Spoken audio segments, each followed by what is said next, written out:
The flames roared into the black sky like a funeral pyre for the life Alexander Thorne had known.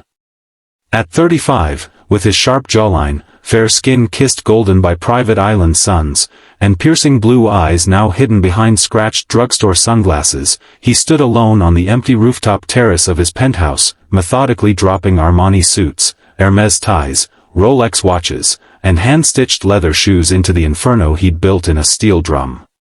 Each garment ignited with a hungry crackle, silk curling into ash, sending glowing embers spiraling upward as if trying to escape the truth they carried. His voice broke as he spoke to no one. "You said you loved me, Sophia. You said forever." The memory of her final voicemail replayed in his mind on cruel repeat. "I'm sorry, Alex. I thought I could do this, but the lifestyle, it's what I fell for. Not the late nights when you're quiet. Not the man who stares at the ceiling wondering if anyone actually sees you." She'd left with half his art collection and none of his heart. That night something inside him fractured irreparably. If he couldn't find one person, one single soul, who could love him without knowing the nine-figure balance, the private jets, the boardroom power, then he would accept he was destined to be forever alone amid the wealth. No more games. No more masks bought with money. He would become someone invisible. "Jake," he whispered into the smoke, tasting the name like a vow. Simple. Ordinary.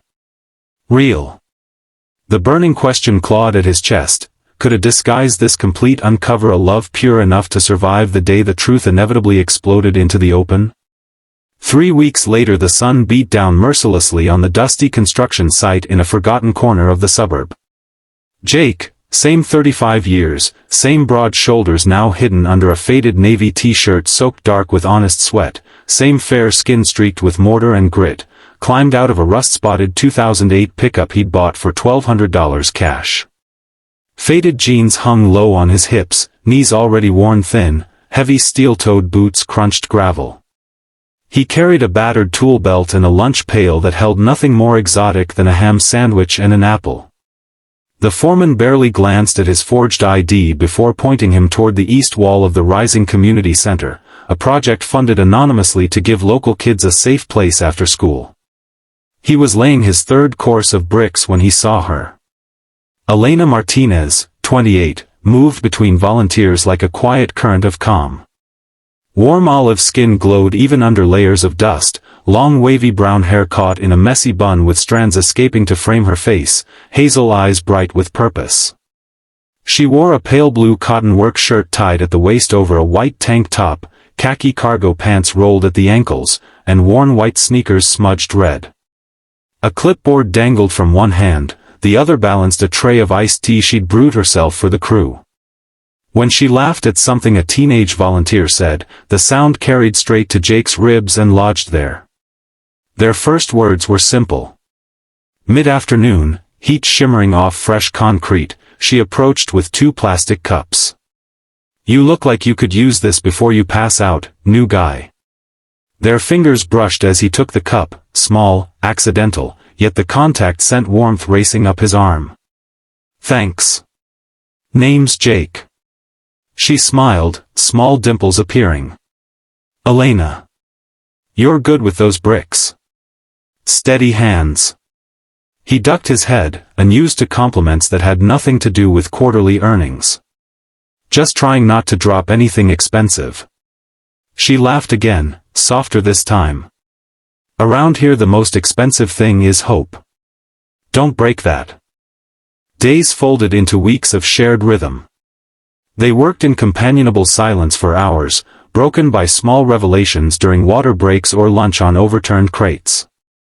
Elena told him about her mother sewing clothes by lamplight so the kids could have new shoes for school, about reading library books under blankets with a flashlight because electricity was spotty, about the dream she'd nursed since she was 12, a little bookstore with mismatched armchairs, fairy lights, and shelves that smelled like paper and possibility.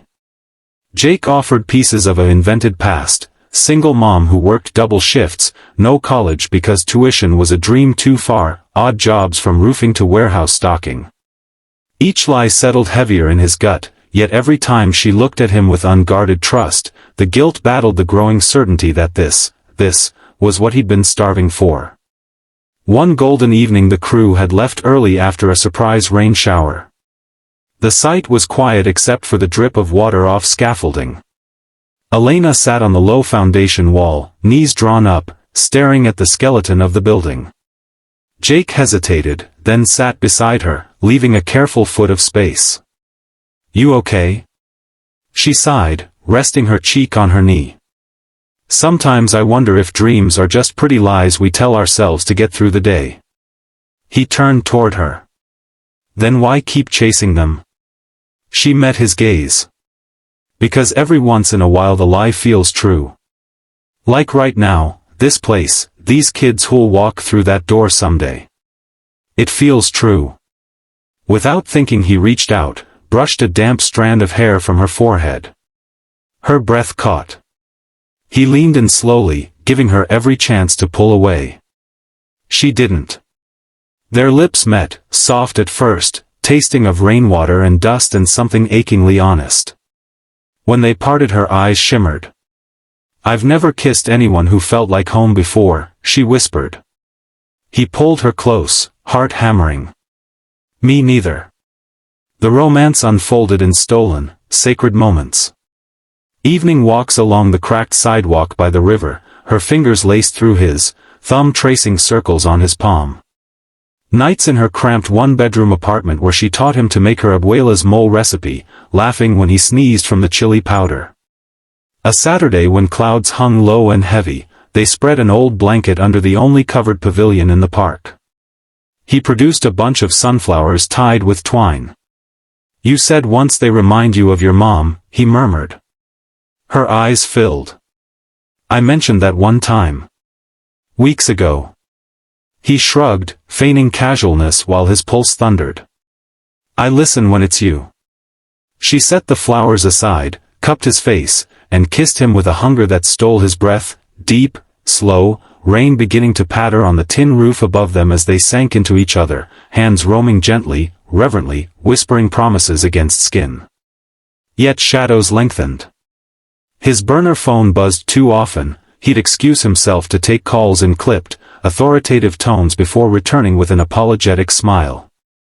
She noticed the faint tan line where an expensive watch had once lived. One humid afternoon thunder cracked overhead and they ducked under a half-finished overhang. Water streamed off the tarp. She caught sight of the slim Patek Philippe he'd stupidly worn that morning, its face glinting even in the gloom. "Jake, that's not a flea market find." Her voice was quiet, wounded.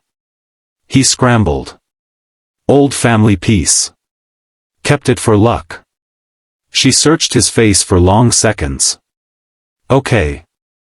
But the word carried doubt like a bruise. That night they lay tangled in her narrow bed, sheets twisted, her head on his chest. Streetlight filtered through thin curtains. "I'm falling so hard for you it scares me," she confessed, tracing patterns on his skin. "But every time I think I'm close to all of you, there's this distance. Like you're holding something back with both hands." He tightened his arms around her. "I swear everything I feel is real." Tears slipped onto his collarbone. "I believe that part. It's the rest that keeps me awake." He kissed her hair, guilt a living thing in his throat. How much longer could he ask her to love a half-man? The center's ribbon-cutting approached. Elena threw herself into final details, radiant in her excitement. She invited him to dinner the night before the big day, candlelight, her best red dress skimming soft curves, hair loose and shining. She took his hands across the tiny table. "I don't need fancy things, Jake. I just need this, you, me, showing up every day. I love you. Exactly as you are." The words landed like a blow and a blessing. He stood, pulled her into his arms, kissed her with everything he couldn't yet say, forehead, eyelids, lips, slow and deep until they were both trembling. They moved to the living room, danced barefoot to an old radio crooning jazz, bodies swaying, hearts pressed together, whispering dreams of tomorrows that felt possible. Then the mask shattered. On the last workday a sleek black SUV pulled up. A man in a crisp suit, Alex's COO, stepped out to deliver papers for the anonymous donor. He spotted Jake smoothing mortar and froze. "Mr. Thorne?" "What the hell?" Head swiveled. Elena, 10 feet away stacking tiles, went rigid. "Thorne? Alex Thorne?" Her clipboard clattered to the ground. The executive realized his mistake, muttered apologies, and retreated. Too late. Elena's face crumpled. "Your name isn't Jake." Rain began, sudden, torrential. She ran, red dress darkening as water soaked through. He chased her, boots pounding wet asphalt, lungs burning. "Elena, please." He found her under a street lamp, rain streaming down her face, mixing with tears. He fell to his knees in a puddle, not caring that mud coated his jeans. "I'm Alexander Thorne. 35. Billionaire. Tech companies, investments, the whole circus. I created Jake because every woman I ever let close saw $signs first. I was dying inside, Elena. I needed, God, I needed, to know if anyone could love me without the money. Without the name." His voice cracked, raw sobs tearing free. "But you did. You loved the calluses, the sunburn, the stupid jokes, the way I listened. You loved me. And I ruined it with lies." Silence stretched, broken only by rain. She stared at him, hazel eyes stormy with hurt, confusion, love. Then she sank to her knees too, heedless of the filth. "I fell for the man who carried extra water for the kids. Who stayed late to fix the scaffolding. Who remembered sunflowers." Her fingers threaded through his wet hair. "The money doesn't scare me. The lie does. But you're still him." She leaned in, forehead against his. No more hiding. Their kiss tasted of rain, tears, forgiveness, fierce, healing, complete. Time turned gently afterward. They married beneath the community center's finished archway, surrounded by laughing children and volunteers who'd become family. No paparazzi, no extravagance, just wildflowers, acoustic guitar, and vows spoken with shaking voices. Elena's bookstore opened downtown, shelves lined with stories and second chances. Alex stepped back from spotlights, funding dreams quietly, scholarships, libraries, shelters, always beside her. Their house was comfortable, not ostentatious, books everywhere, a big kitchen for Sunday dinners, a garden where sunflowers nodded in the breeze. In the end, love isn't found in bank vaults or boardrooms. It's built in the terrifying moment when you drop every pretense and say, "This is me, all of it." The greatest wealth is the person who stays after seeing the scars, who chooses you again and again. When we dare to be fully seen, we discover the truest riches, connection that no fortune can buy, trust that no lie can break, a heart finally home. If this story reached into your chest, if it reminded you to seek the real beneath the surface, or to be brave enough to show your own, then like this video, share it with someone who needs hope, and subscribe for more journeys that prove love, when it's honest, is always worth the risk.